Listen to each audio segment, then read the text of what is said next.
Congratulations on the birth of your baby. We know this is an exciting time for you with many, many new things to learn, including breastfeeding. To make this easier, we want to share some basic tips with you. Breastfeeding can contribute to a healthier future for both you and your baby. If it's one thing you'll be doing more than anything else during the first months of motherhood, it's feeding your baby. Just like during pregnancy, your body is designed to meet your baby's needs, and your baby is born expecting the milk that your body naturally provides. Research shows that mother's milk is much more than food. It contains ingredients important to health that babies just can't get anywhere else. The American Academy of Pediatrics recommends mother's milk as the preferred feeding for all infants, including premature and sick newborns, with only rare exceptions, and breastfeeding should begin as soon as possible after birth. Usually, if baby and mom are not separated and he is on her chest, in less than an hour's time, that little head starts bobbing around looking for the breast. Like anything else, breastfeeding takes practice, and it can be very helpful to have assistance from someone trained and knowledgeable about breastfeeding. And the more you do it, the more comfortable you'll become. The mechanics were awkward initially, but it really got easier with each breastfeeding time, which occurs quite frequently. Initially, I needed help from both my husband and the lactation consultants, and now I'm to the point that I can do it on my own. At first, your breast will produce colostrum, the first milk. This is loaded with the food your baby needs and antibodies to fight infections. Some call colostrum baby's first immunization. After a few days, as your baby begins to need more, your breasts begin to make more milk. As long as your baby's torso and hips are pressed against your body and baby's chin or cheeks are touching your breast, your baby knows to open wide and take the breast. This touch tells your baby what to do. If your baby needs more help to get onto the breast, you can shape your breast into an oval with fingers running parallel to the baby's lips. This can help baby get a bigger mouthful, which can make breastfeeding more comfortable. When your baby's body is facing yours, he won't have to turn to either side, and if the baby's head is free to tilt back slightly, it makes swallowing easier. A new baby needs to be breastfed at least 8 to 12 times every 24 hours. Plan to breastfeed whenever your baby seems hungry. Don't try to put him on a set schedule. As your baby grows, a routine will begin to emerge. Where and how you breastfeed your baby makes all the difference in how enjoyable the experience is for both of you.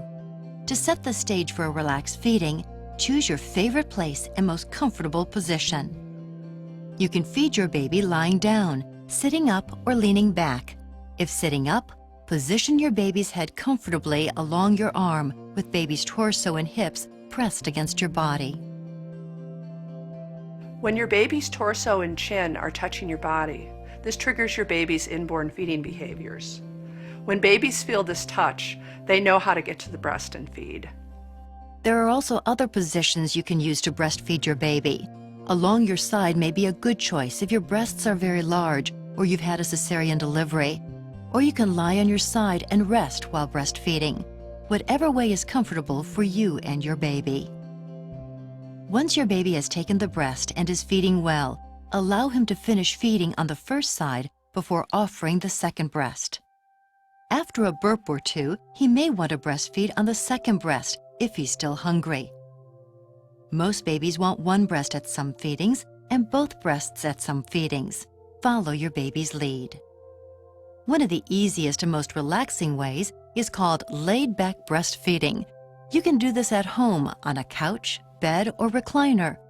Or you can do it when you're out by simply moving your hips forward in your chair and leaning back. First, lean back and get comfortable. Then, put your baby face down on your body with your breast accessible. Your baby's born knowing how to get to the breast and take it. In this position, your body supports your baby's weight, and your arms are like a nest, and your hands are free in case you need to help your baby. Gravity keeps your baby close, and that makes it less work for you. Breastfeeding is meant to be comfortable. If it hurts, you may need to help your baby take a bigger mouthful of breast.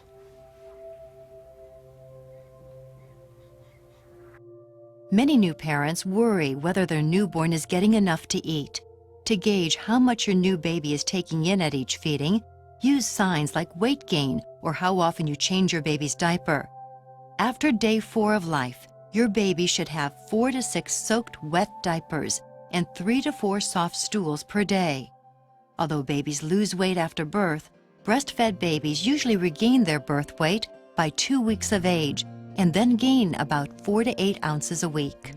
Especially during the early weeks, baby's job is to breastfeed often to build mother's milk supply.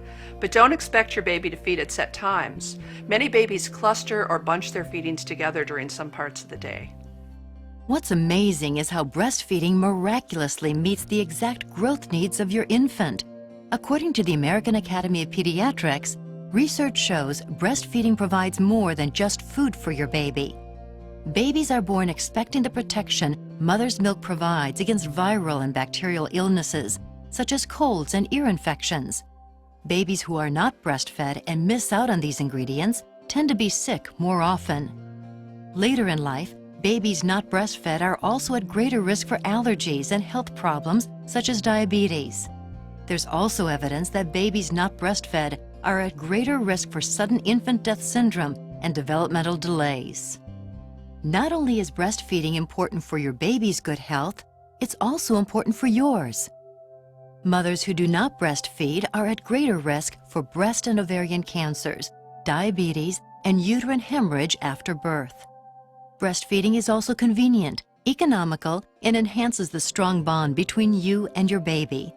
Health professionals recommend exclusive breastfeeding for the first 6 months and continued breastfeeding through at least your baby's first year, with the addition of age-appropriate other foods at around 6 months.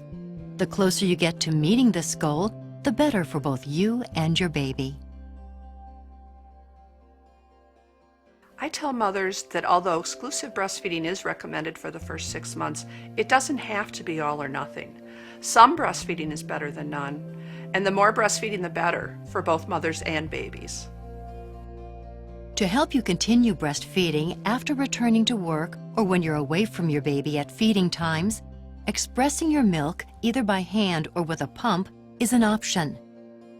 You can freeze any expressed milk for later use. This makes it possible for someone else to feed your baby your milk when you're away. Some women find using a breast pump is quicker than expressing by hand. If you're a working mother, a high-quality double-breast electric pump may be a faster, more practical option. The good news is, with hand expression or the use of a breast pump, you can continue to provide breast milk for your baby as long as you want. And unlike so much that is considered best for your baby, in this instance, the best is yours to give.